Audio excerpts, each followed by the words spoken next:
আজিকালি আমি negative marking থকা এক্সাম দিয়ে থাকো আৰু নিগেটিভ মাৰ্কিং থকা এক্সাম বিলাক কি হয় এটা শুদ্ধ উত্তৰ কৰিলে আমি মাৰ্ক পাওঁ আৰু ভুল উত্তৰ কৰিলে নম্বৰ কাট খায় আৰু তেনেকুৱা ধৰণৰ এটা কোৱেশ্চন আমাৰ আগত আহি পৰিছে আৰু এইটো কোৱেশ্চনত কৈছে এটা শুদ্ধ উত্তৰৰ কাৰণে এজন লৰাই 4 মাৰ্কস পাব এটা ভুল উত্তৰৰ কাৰণে 1 মাৰ্ক পাব এনেকুৱা ধৰণৰ কোৱেশ্চন সলভ কৰাৰ কাৰণে প্ৰথমতে ধৰি ল'ব লাগে যে আমি শুদ্ধ উত্তৰ কিমানটাৰ কৰিছো শুদ্ধ উত্তৰ কৰা কোৱেশ্চনৰ সংখ্যা তোমালোকে কৈ দিয়া x যে x টা মই শুদ্ধ উত্তৰ কৰিছো আৰু ভুলকৈ কিমান কৰিলো ভুলকৈ কৰিছো y টা যদি x টা শুদ্ধকৈ কৰিছো আৰু y টা ভুলকৈ কৰিছো টোটাল নাম্বাৰ অফ কোৱেশ্চন কিমান হ'ব এটা দিয়া আছে 75 মানে টোটাল নাম্বাৰ অফ কোৱেশ্চন সদায় কিমান হ'ব ভুল আৰু শুদ্ধ লগ হৈ পেলাই 75 হে হ'ব কাৰণ অল দা কোৱেশ্চন বুলি কৈছে all 75 question total number of question 75 হে আছে নেক্সট এটা শুদ্ধ প্ৰশ্নৰ বাবে আমি কিমান নম্বৰ পাম 4 নম্বৰ কৈ মানে x টা শুদ্ধ হলে কিমান নম্বৰ পাম 4x 4 নম্বৰ কৈ এটাত পাও x টা শুদ্ধ হলে ইমানখিনি মাৰ্ক পাম আৰু এটা ভুল হলে 1 নম্বৰ কাট খায় তো y টা প্ৰশ্ন ভুল হলে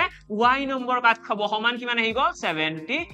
125 কাৰণ লৰাজনে টোটালত মাৰ্ক কিমান পাইছে 125 এৰে এই দুটাৰ পৰা আমি y ৰ ভ্যালুটো ইয়াতে ৰিপ্লেস কৰিব লাগে y ইকুৱেল কি আহিব x টো ইপিনে গুছি গলে 75 - x অৰ্থাৎ 4x - 75 - x is equal 125 এইখিনি যেটা সলভ কৰিবা তোমালোকে দেখিবা 5x is equal 200 আহিব তাৰ পৰা x equal তোমালোকৰ কাৰেক্ট আনসাৰ আহি গল 40 মানে লৰাজনে 40 টা প্ৰশ্ন শুদ্ধকৈ কৰিছে আৰু 40 টা প্ৰশ্ন শুদ্ধ কৰিলে কিমান নম্বৰ হ'ব 4 4 গুণ 16 অৰ্থাৎ 160 তাৰ লগতে 35 টা কোৱেশ্চন ভুল কৰিছিলে 40 টা যদি শুদ্ধ হৈছে 75 টা কোৱেশ্চনৰ 40 টা শুদ্ধ মানে বাকি কিটা কি ভুল মানে 35 টা কোৱেশ্চন ভুলকৈ কৰিছিলে আৰু এইখিনি ক্যালকুলেট কৰিলে দেখিবা 125 লৰাজনৰ মাৰ্ক হৈ যাব আশা কৰো ক্লিয়াৰ সকলোৰে